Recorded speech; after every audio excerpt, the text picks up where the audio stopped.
भस्मासुर की कथा। एक बार एक असुर, जिसका नाम भस्मासुर था, शिव की कठोर तपस्या करने लगा।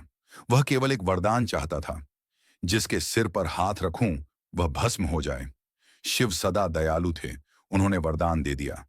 परंतु भस्मासुर ने अहंकार में आकर उसी वरदान को शिव पर आजमाने की सोची। वह शिव का पीछा करने लगा। देवता डर गए। तब विष्णु जी ने मोहिनी रूप धारण किया, एक सुंदर स्त्री का रूप, और भस्मासुर को नृत्य सिखाने लगी। नृत्य करते करते मोहिनी ने सिर पर हाथ रखा और भस्मासुर ने भी वैसा ही किया। परिणाम स्वरूप वह स्वयं भस्म हो गया। इस घटना से शिव ने भी समझा कि दयालुता के साथ विवेक भी जरूरी है। शिव तांडव। शिव जब क्रोधित होते हैं तो उनका तांडव होता है, ऐसा नृत्य जिसमें सृष्टि के हर अंश को हिलाने की शक्ति होती है। जब उन्होंने माता सती का देहांत सुना तो उनका तांडव इतना भयानक हुआ कि पूरी धरती कांप उठी।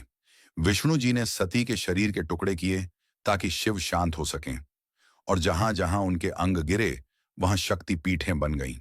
यह घटना दर्शाती है कि प्रेम भी अगर खो जाए तो भगवान भी व्याकुल हो उठते हैं। शिव का संदेश। समय बीतता गया, सृष्टि चलती रही।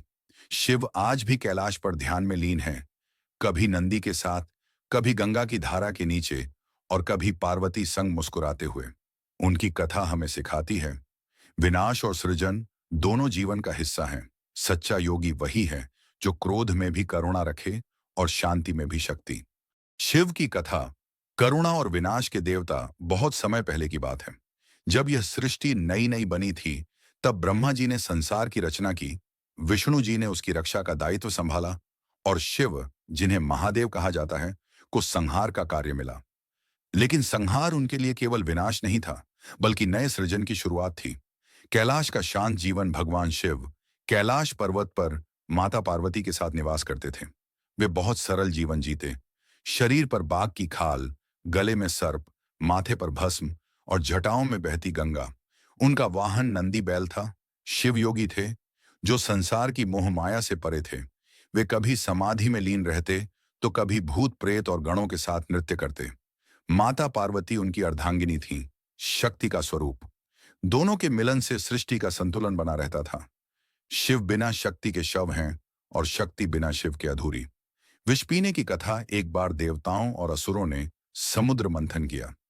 सबको अमृत की चाह थी, लेकिन सबसे पहले समुद्र से विष निकला, हालाहल नामक घातक जहर, जो पूरे ब्रह्मांड को जला सकता था। देवता और असुर दोनों डर गए। किसी में उसे संभालने की शक्ति नहीं थी। तभी सभी भगवान शिव के पास गए। उन्होंने बिना संकोच वो विष अपने कंठ में धारण कर लिया, ताकि संसार बच सके। विष से उनका गला नीला पड़ गया, और तब से वे नीलकंठ कहलाए। माता पार्वती ने तुरंत उनका गला पकड़ लिया, ताकि जहर नीचे न उतरे। इस तरह शिव ने सबकी रक्षा की और करुणा